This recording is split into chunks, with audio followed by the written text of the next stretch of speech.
Hi friends, welcome to the channel Nanjil Naatu Samayal. நம்ம சேனலை நீங்கள் ஃபர்ஸ்ட் டைம் பார்க்குறீங்களா? மறக்காமல் சப்ஸ்கிரைப் பண்ணிடுங்க. பக்கத்தில் உள்ள பெல் ஐக்கானை கிளிக் பண்ணிக்கோங்க. நான் வீடியோஸ் அப்லோட் பண்ணும்போது உங்களுக்கு நோட்டிஃபிகேஷனில் வரும். இன்றைக்கி வெஜ் மோமோஸ் எப்படி செய்கிறதுன்னு வாங்க பார்க்கலாம்.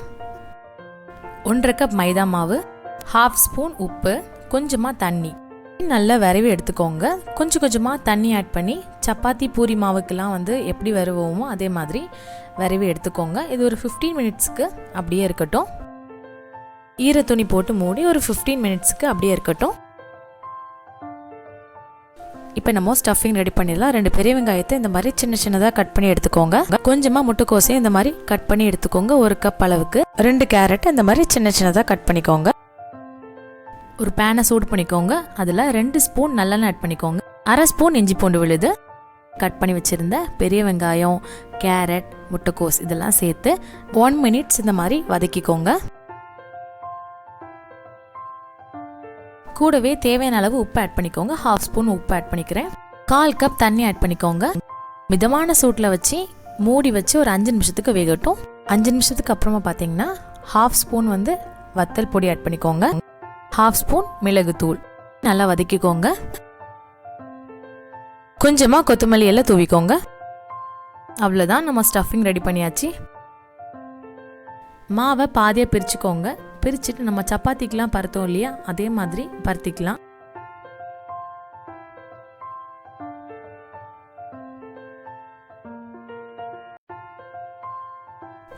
மாவு ரொம்ப கெட்டியாகவும் பருத்திடக்கூடாது, இந்த மாதிரி தின்னா பருத்திக்கோங்க. இப்போ இந்த மாதிரி ஏதாச்சும் ஒரு மூடி இருந்துச்சுன்னா அதை வச்சு ப்ரெஸ் பண்ணி ரொட்டேட் பண்ணிங்கன்னா உங்களுக்கு ஷேப்பாக கிடச்சிரும். பாருங்க இந்த மாதிரி.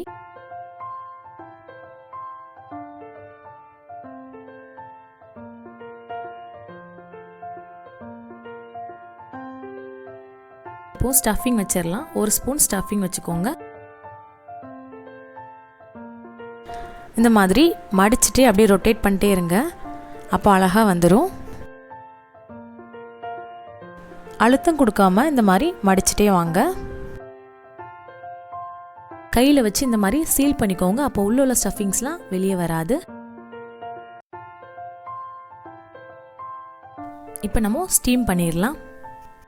இட்லி குக்கர் யூஸ் பண்ணிக்கோங்க. அதுக்கு மேலே ஒரு தட்டு வச்சு இந்த மாதிரி எண்ணெய் கிரீஸ் பண்ணிக்கலாம். பிளேட் இல்லைன்னா சாதா இட்லி பிளேட் கூட நீங்கள் யூஸ் பண்ணிக்கலாம். 10 நிமிஷத்துக்கு மிதமான சூட்டில் வச்சு மூடி வச்சு வேக வச்சுக்கோங்க.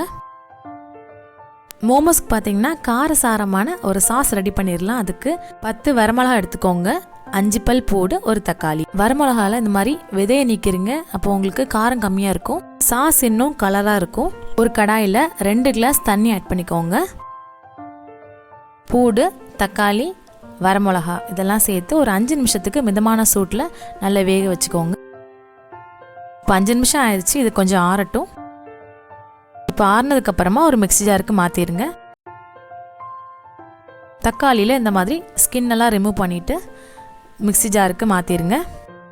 1/2 ஸ்பூன் உப்பு ஆட் பண்ணிக்கோங்க. நல்லா பேஸ்ட் மாதிரி அரைச்சிக்கோங்க. பாருங்கள் இந்த மாதிரி. சில்லி சாஸ் ரெடி பண்ணியாச்சு. அப்போது மயோனைஸ் இல்லைன்னா எப்படிங்க? ஸோ மயோனைஸ் பண்ண போகிறோம். அதுக்கு 2 எக் ஒயிட் எடுத்துக்கோங்க.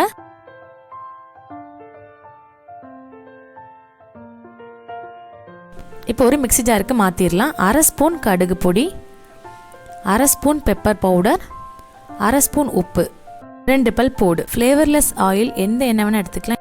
இன்றைக்கி நான் சன்ஃப்ளவர் ஆயில் எடுத்துக்கிறேன். கொஞ்சமாக ஆட் பண்ணி பல்ஸ் மோடில் ஒரு 3 வாட்டி இந்த மாதிரி அரைச்சி எடுத்துக்கோங்க. இப்போ மயோனைஸ் ரெடி பண்ணியாச்சு.